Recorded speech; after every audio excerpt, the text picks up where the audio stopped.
Hello. Hi, how are you? Yeah, I'll call you back. Right now I'm going for an interview with Film Speak.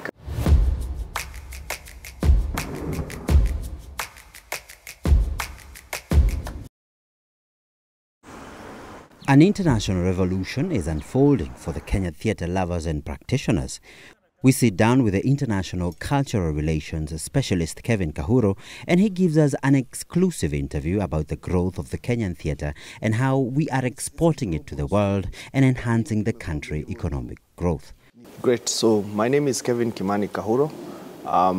I try to refer myself as an international cultural relations specialist.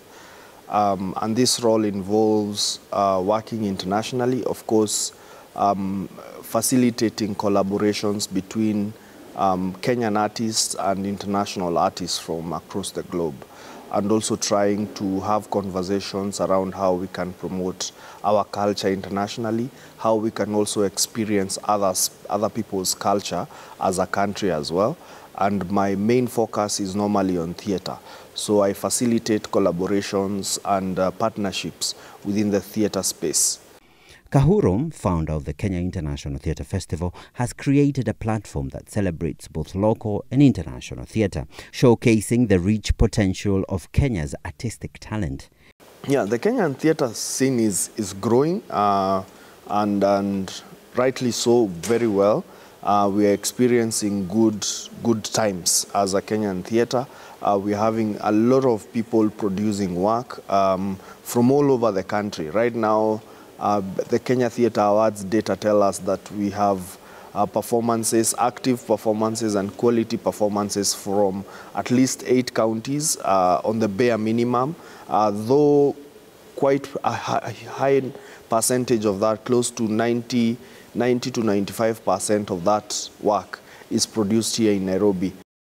As Kenya continues to embrace the creative economy, there is growing recognition of theatre's role in cultural and economic development, with initiatives like the Kenya Theatre Awards contributing to data-driven insight and growth opportunities for the industry. For the last, I think, 8 years, we've been collaborating with international companies, and these collaborations are, I think I'll say, they're in 3 folds. Fold number 1 is where we talk, we have conversations, and we invite people to come and showcase their work at the festival in Kenya. That's the first fold.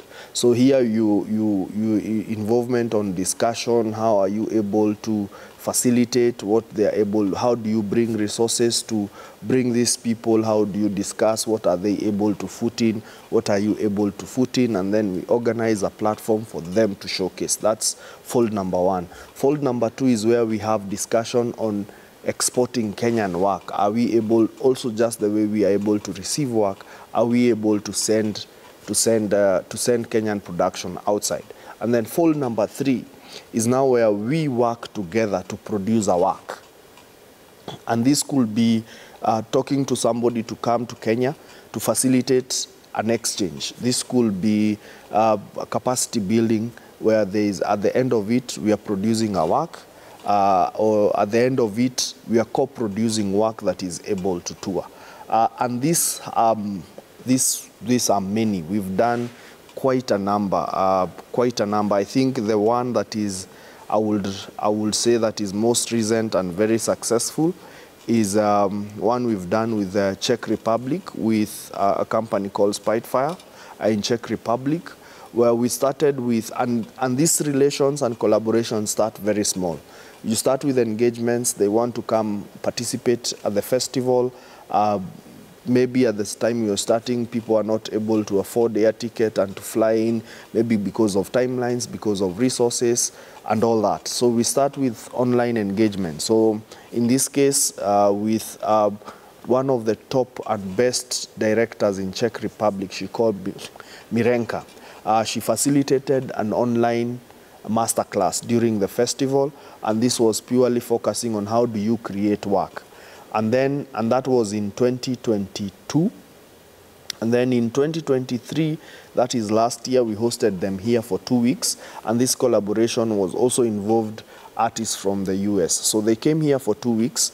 We did a residency, where we auditioned people who will take part in this piece, and then we were able to create a piece within 2 weeks with artists and artists sharing their stories. And this production was called Struggles of Everyday Artists. So artists were able to share what do they struggle with as artists. And we were able to put, at the end of the 2 weeks, a showcase here at the National Theatre, and this was called Work in Progress.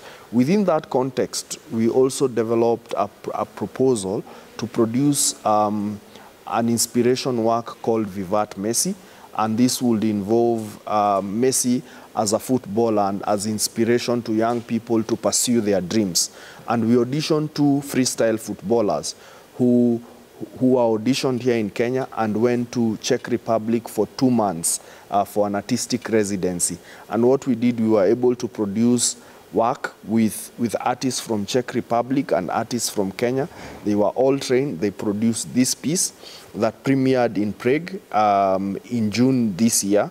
And what is also happening is that they're also now coming to the festival to do the Kenyan premiere.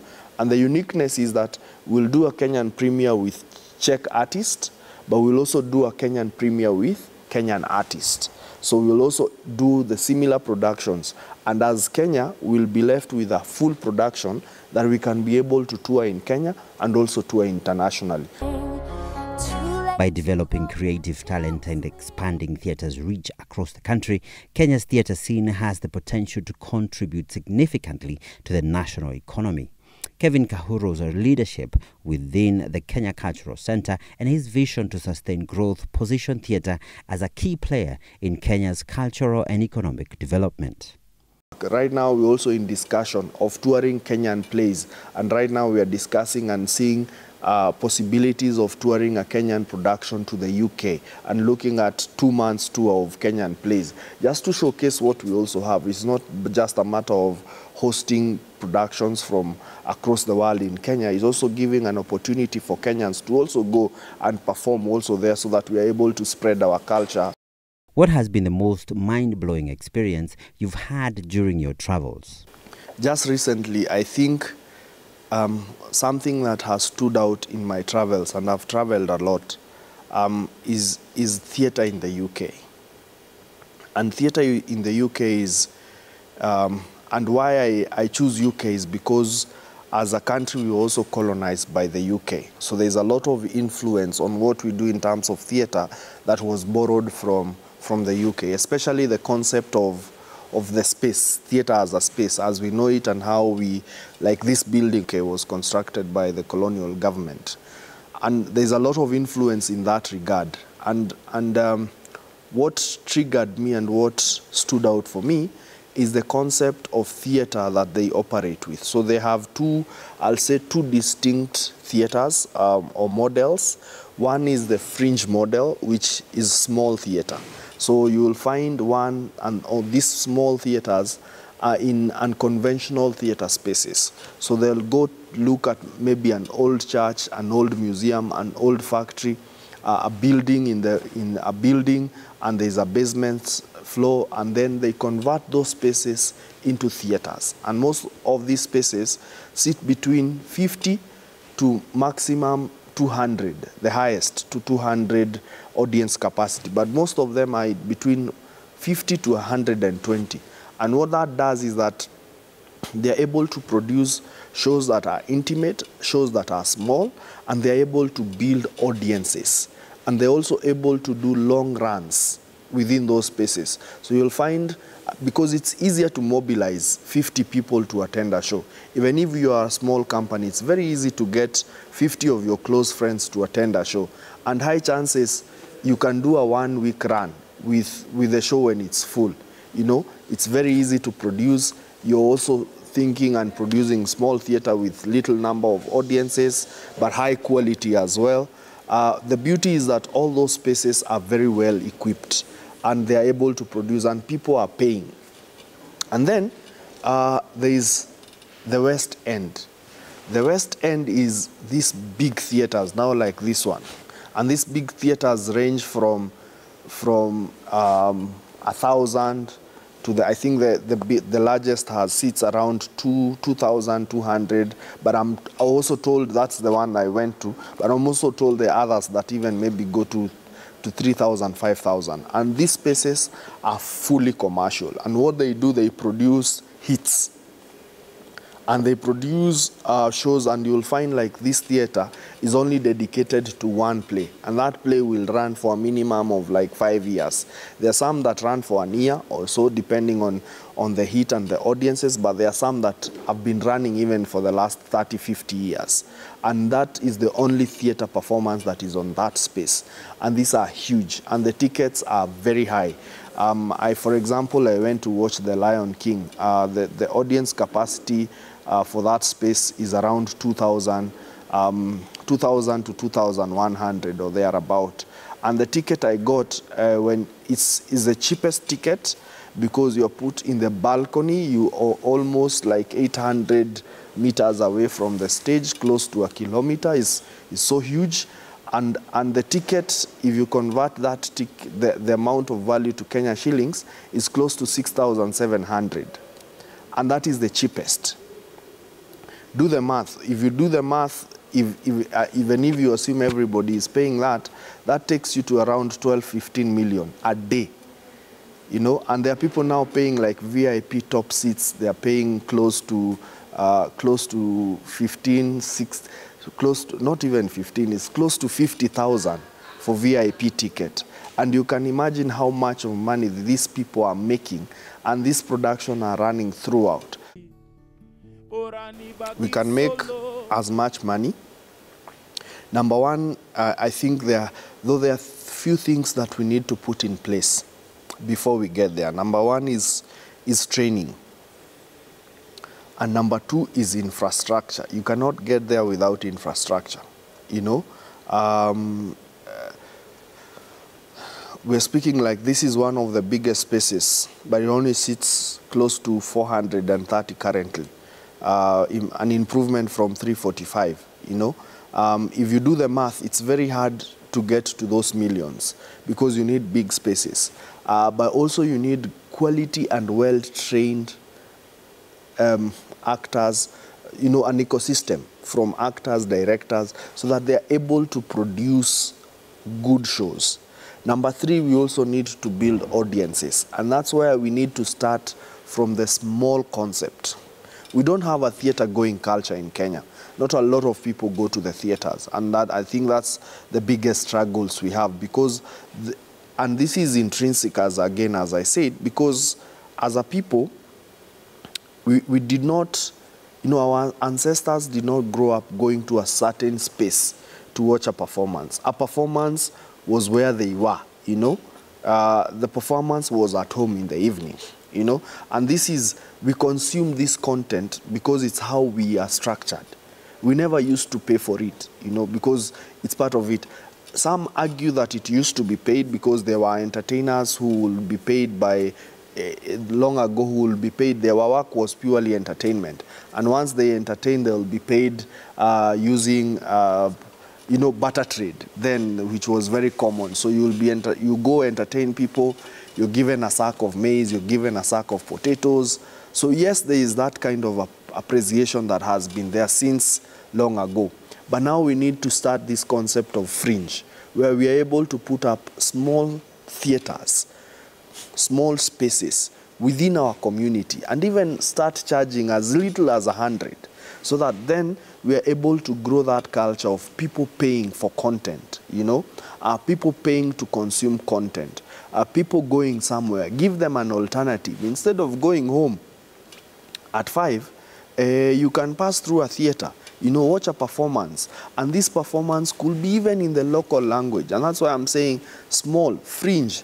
If you're in Kalenjin, if you're in Kikuyu, perform in that language. Let people pay, even if it's 100. You know, we start small. We will grow, and then once we have people now that are now used to going every evening to watch a performance, because I think that's where people like UK beat us, you know, Europeans have that culture of going and paying for content. And that's why they are doing, their business is booming, because they have that culture. And that's what we need to cultivate.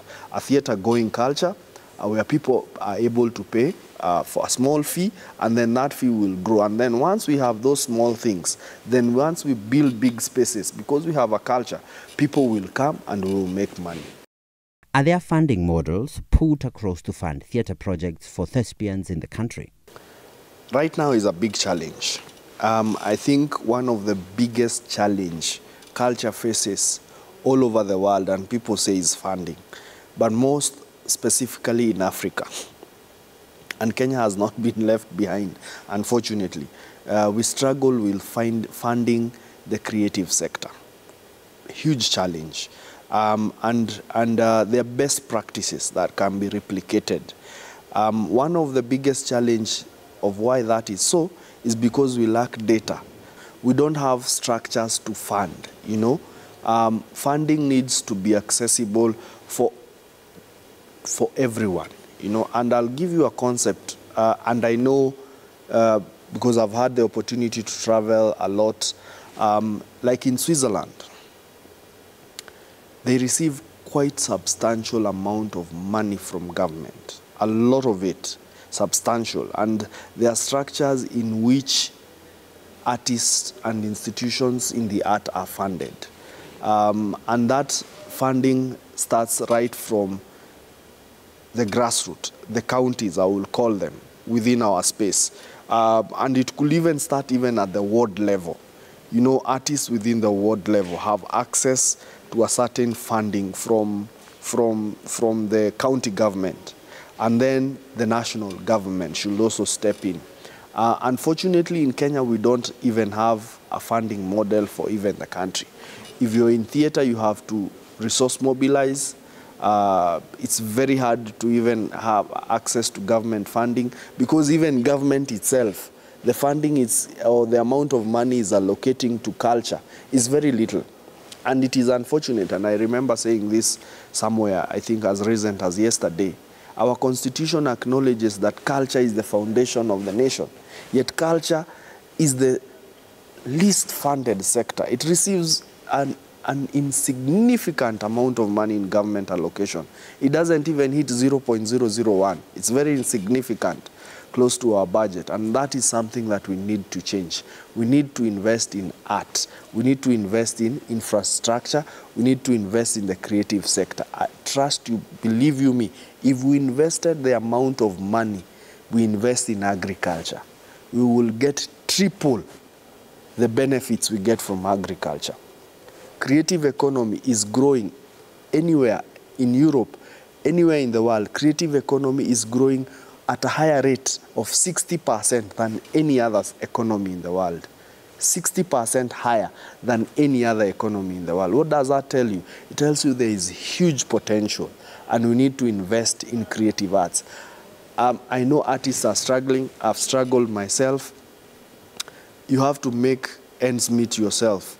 But I think maybe in the next few years, because I've seen government is paying attention to the sector, is a very good thing. At the presidency, there is person dealing with the creative economy. There is a ministry dedicated to supporting creative economy. Each and every county government has a culture section, and I believe when we get the right data to support what we do and the impact we make, then funding will come. For FilmSpeak, it's Andy Rory. On all social media platforms, and all the social media platforms, look for Kevin Kimani Kahuro. You'll get me, all of them. Once you search Kevin Kimani Kahuro, you'll get me.